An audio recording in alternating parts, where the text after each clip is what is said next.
नमस्कार मेरे प्रिय साथियों, आप सभी का आपके अपने YouTube चैनल राजस्थान क्लासेस में अपना हार्दिक स्वागत एवं अभिनंदन है। तो दोस्तों, अपन ने पहले मेवाड़ का इतिहास पढ़ा, बहुत ही अच्छे से और सार गर्भिकता और विस्तार पूर्वक पढ़ा अपन ने। ठीक है, तो दोस्तों उसी प्रकार हम है जो अब चौहान वंश का इतिहास पढ़ने जा रहे हैं। दोस्तों आज हम चौहान वंश का इतिहास शुरू करें और एक दो पार्ट इसके भी बनेंगे, तो दोस्तों वीडियो कंप्लीट जरूर देखना। और आज अपन इसे शुरू करते हैं और सबसे पहले अपन बात करेंगे शाकंभरी एवं अजमेर के चौहान वंशज की, जो कि इनका है जो इतिहास किस प्रकार रहा था, इनके जो महत्वपूर्ण जो शासक कौन हुए थे और क्या घटनाक्रम रहा था, ऐतिहासिक घटनाक्रम।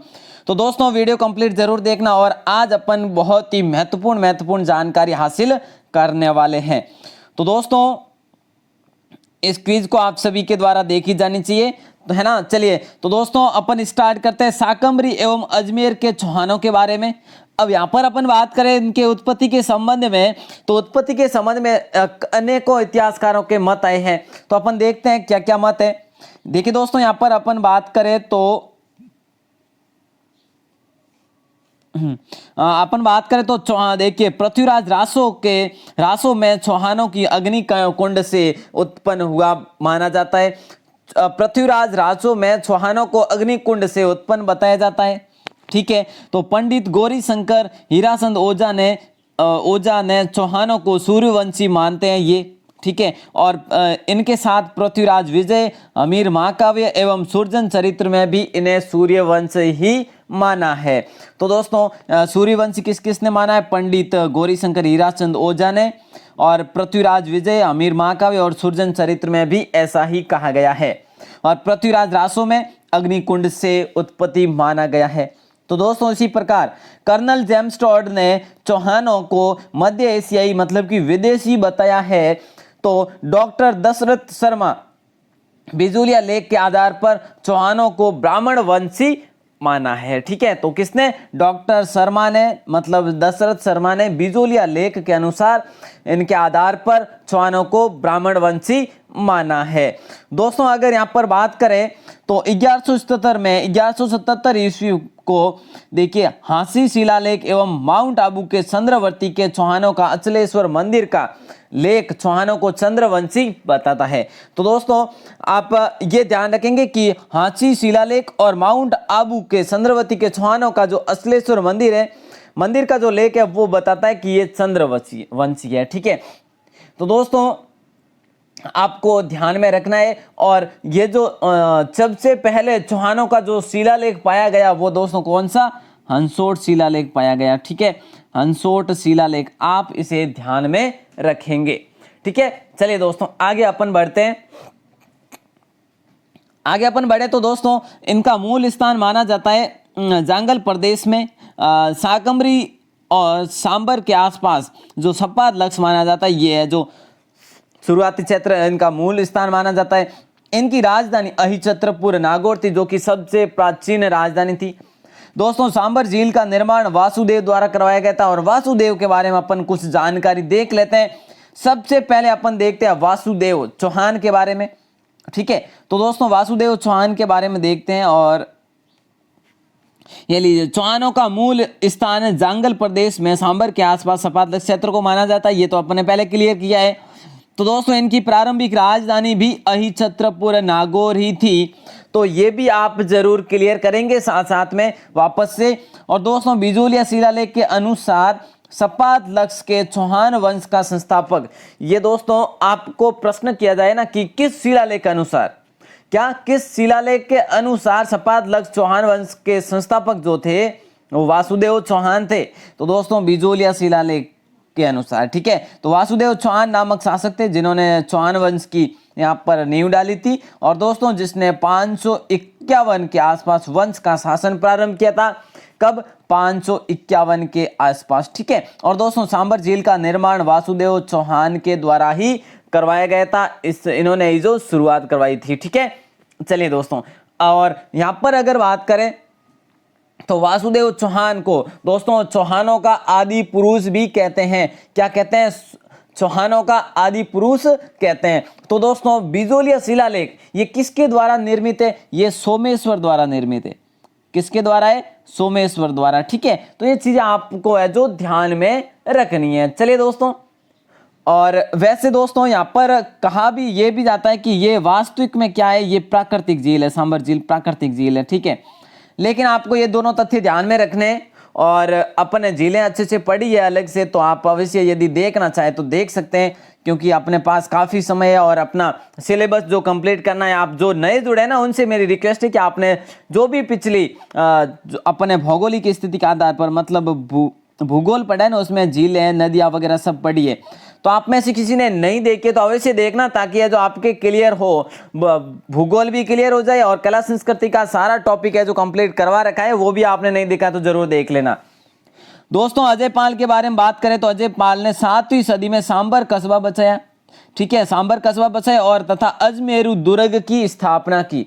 तो ये तथ्य, इनके बारे में दोनों तथ्य ध्यान रखेंगे। सांबर कस्बा किसने बचाया? अजय पाल ने। अजमेरू नगर की नहीं, दुर्ग की स्थापना अजय पाल ने की। ठीक है, चलिए साथियों आगे बढ़ते हैं। आगे आता है अजय राज, और अजय राज के बारे में अपन पढ़े तो दोस्तों चौहान वंश का दूसरा प्रतापी शासक।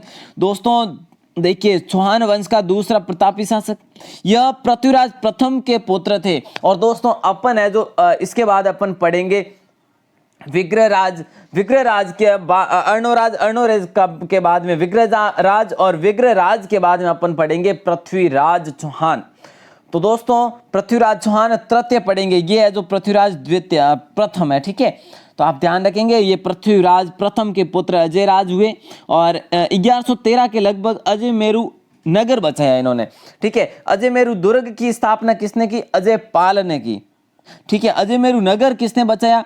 और 1113 में बचाया, अजय राज ने बचाया। ठीक है, राज्य की राजधानी बनाई, जैसे अपनी राज्य की राजधानी भी बनाया।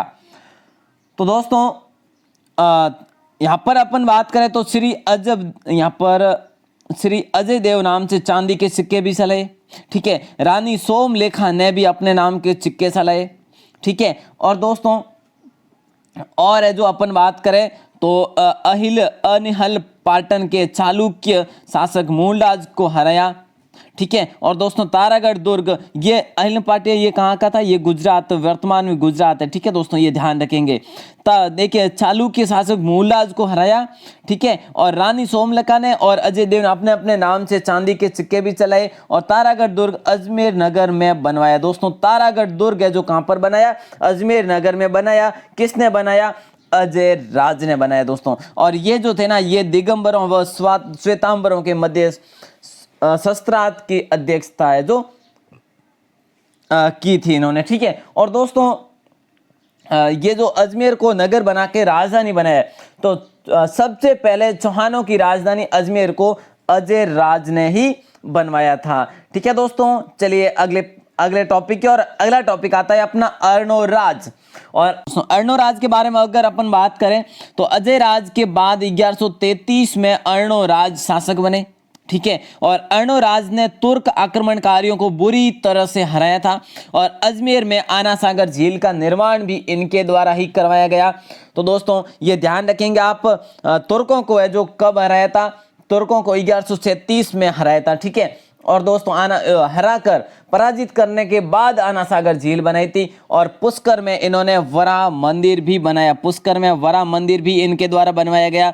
तो दोस्तों यहाँ पर अपन देखें तो अर्णोराज शैव मतावलंबी होते हुए भी धर्मों के प्रति सहिष्णु थे, और इन्होंने चालुक्य जयसिंह की पुत्री कांचन देवी से विवाह किया था।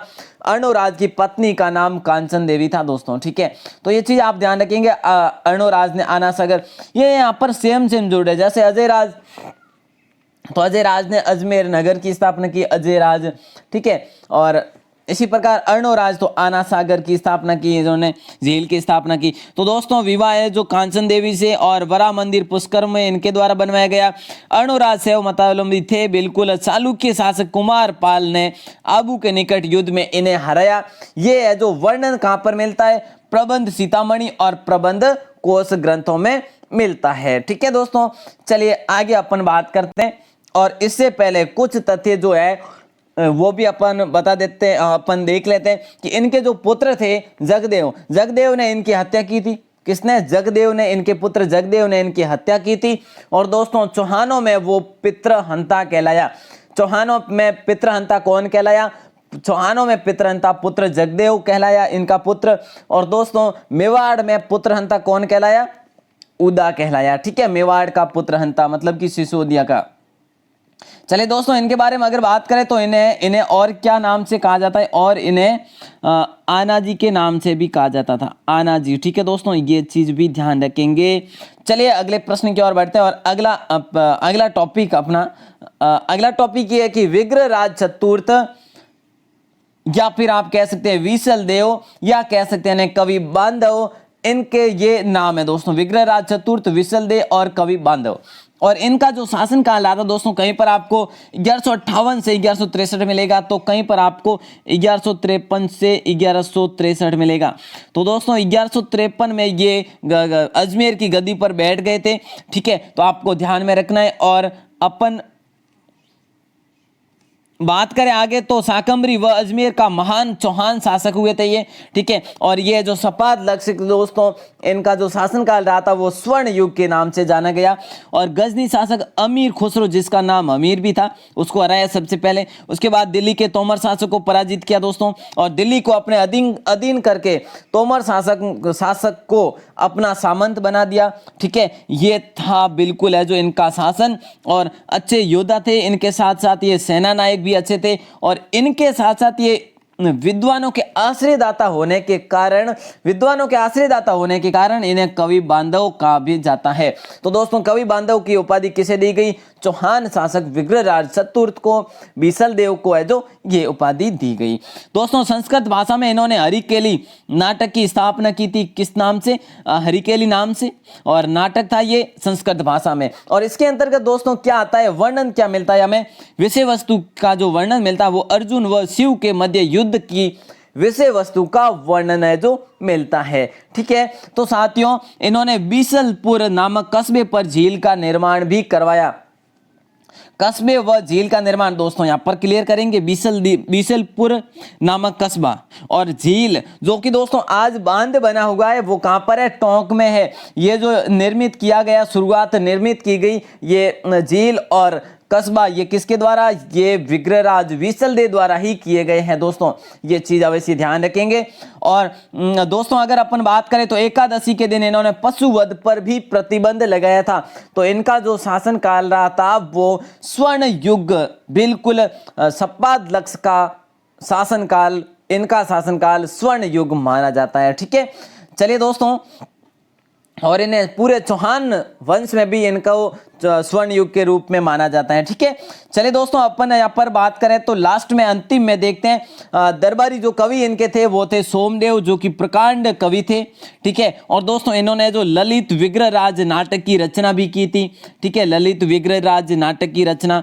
तो दोस्तों इन्होंने जो एक संस्कृत पाठशाला बनवाई थी, संस्कृत पाठशाला की स्थापना की थी। और दोस्तों वो कालांतर में उसके बाद क्या हो गया था? अढ़ाई दिन के झोंपड़े की, इसका है जो उल्लेख कहाँ मिलता है कि ये पहले संस्कृत पाठशाला थी। 2.5 दिन के झोंपड़े की सीढ़ियों में मिले 2 पाषाण अभिलेख मिले, उसके अनुसार अपन मानते हैं। ठीक है, तो दोस्तों ये बाद में क्या हो गया? इससे मोहम्मद गोरी के सेनापति कुतुबुद्दीन ऐबक ने 2.5 दिन के झोंपड़े में परिवर्तित कर दिया था। और दोस्तों ये जो अपन आगे भी पढ़ लेंगे कब है जो करते हैं। दोस्तों पहली बार इन्होंने अपना साम्राज्य का विस्तार करते हुए पहली बार है जो इन्होंने दिल्ली को चौहानों की राजधानी बनाया। इनका काल चौहानों का स्वर्ण काल भी कहा जाता है। ठीक है, तो दोस्तों बिजोलिया शिलालेख से ज्ञात होता है कि विग्रहराज चतुर्थ ने दिल्ली को अपने अधीन किया था। तो चौहान शासक विग्रहराज चतुर्थ के राज्यकाल के दौरान दिल्ली शिवालिक स्तंभ जो कि अभिलेख उत्कीर्ण भी इन्होंने करवाया था। और दोस्तों यहाँ पर आपको एक चीज क्लियर करवा दूं,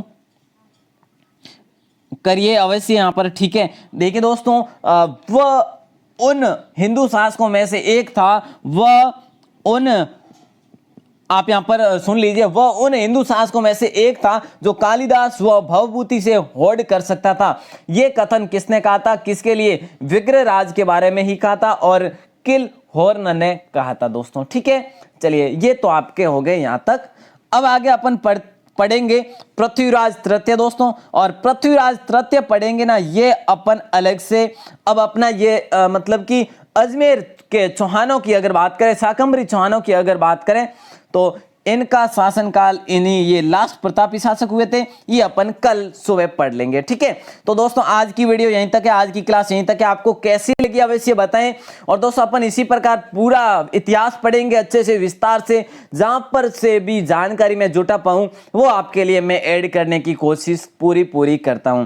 तो दोस्तों वीडियो कैसी लगी, आपका स्नेहपूर्वक है जो अपना थम्स अप जरूर दीजिएगा। और दोस्तों अपने दोस्तों के साथ शेयर करो यारों, शेयर ज्यादा से ज्यादा शेयर करो। मैं आपके लिए जो काफ़ी मतलब ज़्यादा तो नहीं कहूँगा, काफ़ी है जो मेहनत करता हूँ, थोड़ी बहुत मेहनत करता हूँ आपके लिए। तो दोस्तों प्लीज़ आप सभी से रिक्वेस्ट है, अपने एग्ज़ाम काफ़ी लेट है, जब भी एग्ज़ाम नज़दीक रहेंगे मैं आपको नहीं कहूँगा कि शेयर करो यार वो ये, तो आप अच्छे से अभी है जो शेयर ज़रूर करें, ताकि है जो और भी आपके साथी भाई बहनें जुड़े अपने चैनल से और वे भी निःशुल्क इस स्टडी का फ़ायदा उठा सके। तो दोस्तों आप सभी का प्रेम पूर्वक बहुत बहुत आभार।